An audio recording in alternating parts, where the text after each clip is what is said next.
But he sits side with me and does commentating, but he couldn't make it.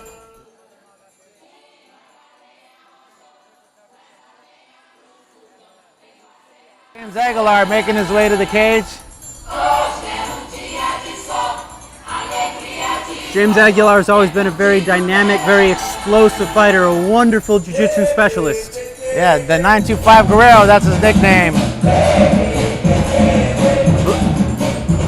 He's 17 years old. He's a jiu-jitsu fighter, trains under Carlos Gracie Sr., under his grandson Crosley Gracie. He's already got his blue belt. Check it out, Master Royce Gracie in April 2015 gave him that blue belt. He fights out of Team Black. This is his fifth USFL fight. Currently, he is the USFL 145 and 155 pound Panda Cup champion. Wow. He's also first juvenile blue belt in jiu-jitsu, also World League champion, and he's been on the road since he was 13, averaging 2 jiu-jitsu fights a month. Wow. Graduated from honors out of Antioch High School. And he's also trying to work, he's trying to secure a spot under Uriah Favor's Team Alpha Male squad. Because, you know, he wants to go pro. I'll tell you what, with everything this kid's got going for him, that spot is right there waiting for him. Oh yeah, we've seen quite a few of his fights. Very, very exceptional fighter. He has a really good stand-up, but what I really like is his jiu-jitsu, his ground game. Absolutely. I'd imagine his game plan for this fight is going to be to take it to the ground so that he can get that submission. However, he's fighting a very talented wrestler, so we'll have to see how that goes. And that very talented wrestler is Tony Cortez. He'll be announced here in just a second. Welcome his opponent to the cage. Please welcome Tony Cortez. All right, guys, we got Tony Cortez coming to the cage. This kid is a very, very talented wrestler. He's actually took second in league as a sophomore and qualified for the Masters division. He trains in both BJJ and MMA, and he doesn't quit. He just keeps going. Yeah. Ever since he was a little kid, this is all he's done. His dream, as a matter of fact, is to become a UFC fighter professionally, but immediately after wrestling for university and college. Yeah, and he's currently on a win streak. And pankration. So I mean, right off the bat, you know, David Bramlett put together an awesome card. Yes, this is gonna be a great event. I'm so excited for this first fight. It's your traditional wrestling versus jiu-jitsu. I'm excited to see where it goes. Yeah, I'm excited too. I say within the first minute, it's gonna go to the ground. Oh, absolutely. We've got one fighter in the cage right now. That's Aguilar. He's pacing back and forth. Looks like he's ready. He's trying to get himself into the zone right now. And Aguilar in the red corner, Tony Cortez in the blue. Absolutely. Remember, Cortez has over 75 takedowns in one season as a sophomore. 75. And over 30 pins. His ground control has to be excellent. And that's going to be the challenge that Aguilar is going to need to get around. Wow, that is amazing. 75.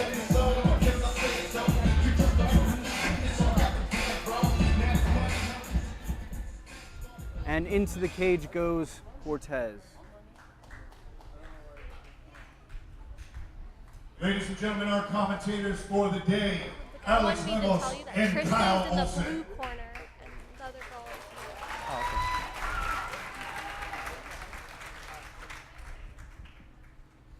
All right, ladies and gentlemen, let's introduce you to your first warrior. He is 17.9 years of age. He's representing Team Black. He is known as the 925 Guerrero. Give it up for James Aguilar. There we go with a good response. And Aguilar. Fighting out of the blue corner. This young man is 15.10 years of age. He's representing Millennia MMA. Put your hands together for Tony Cortez. 3 2-minute rounds in a catch age. Cadet rules division. Cage doors close. Final instructions and checks by the referee. And we are underway. And here we go with the start of CSG Genesis. Touch gloves, nice start. Aguilar with a nice inside kick. filling each other out. Oh, And a head that kick was to a start. head kick. It's an immediate foul. The question is going to be whether or not the referee calls that intentional or not.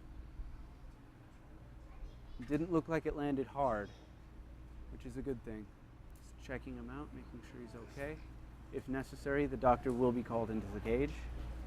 Okay, it looks like he's good to go. So, and the ref is taking a point away from Aguilar for the head kick, which is a big no-no in youth pankration. And the fight resumes. Okay, touch of gloves. Here we go again. Looked like he was a little hesitant to throw that kick. A little more tentative right now, Yeah. definitely. Tony, That's a great inside himself. kick. That one scored. Oh, that one almost looked a little high right there.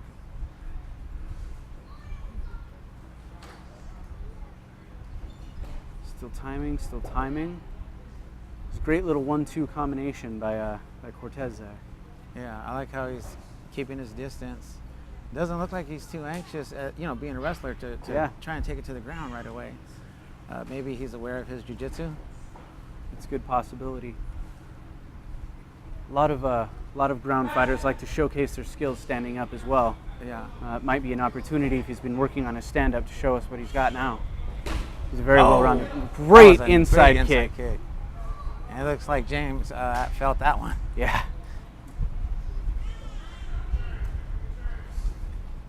Again, we've got Aguilar in the red, Cortez in the blue. Both fighters still feeling each other out. There's not a crazy amount of action going on right now, but careful is definitely the way to be for first round. Yeah, I think as these fighters, as these fighters progress and they get older, they get more, cautious, against with their opponent.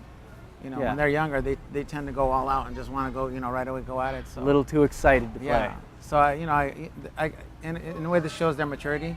Yes. They're strategic. Oh, and there goes There we Tony go. with the double. Oh, and he's working it. Hikes it and- up. He gets the takedown. Holds for a 3 count and the point.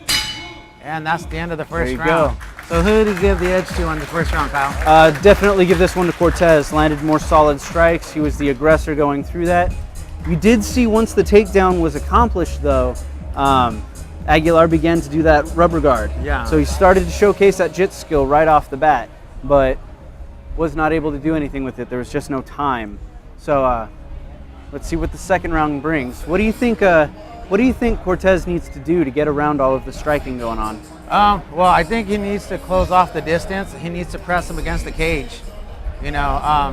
Utilize his wrestling skills, build up the points, so that way, if they do go to 3 rounds, he can add up the points and take the victory by decision. On points. Definitely.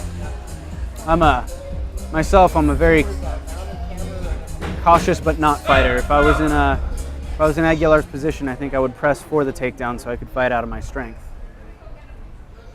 even though I would lose the points. Yeah. Okay, here we go with the second round. Both show a sign of respect, touching gloves. Oh, Tony with a nice inside kick and immediate a takedown. double leg takedown right away. Needs control. James tried to I put didn't him in see the any guard. control there. There you No. go, pressing against the cage. Yeah. Great call. Jumps guard, but lets it go. Now they're standing. He's got an overhook. It's Aguilar like with he's the gone. overhook. Over and under now. Oh, And a beautiful Tony with takedown a by nice Cortez. Takedown. Wow, that kid's got strength. Moves Oh, and it looks inside like he's got control. Oh, he And got it tapped with out. the arm in time. Just like that. Wow, that was amazing. That was fantastic. Great display He by pulled that out both of fighters. nowhere. Wow. Yeah, That I was a think he great was going display. for that setup even while they were standing. Yeah. I just couldn't see it from this angle and came as just a surprise to me. Wonderful work by both fighters, though. Wonderful. Yes. It was a great showcase of the wrestling skill by Cortez and the jiu-jitsu skill by Aguilar. But that fight came down to what we thought it might. Yeah. Yes, it was. It was definitely a chess match between the two.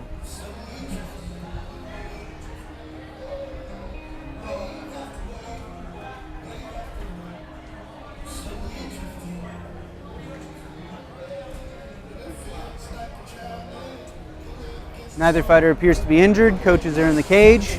everyone's getting taken care of. So this is kind of what the USFL pankration is all about. You know, it's an opportunity for the kids to showcase their skill like this. Yes, they're not on some grand stage where their record is going to follow them right now, and you know, it's a safe environment for them to do this. So this is really a great example of what pankration is. All right, ladies and gentlemen, put your hands together for these two warriors. First fight of the day.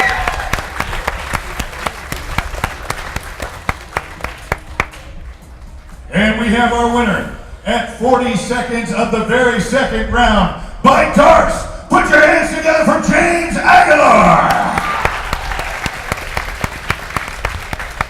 And that's a great win for Aguilar. Great win.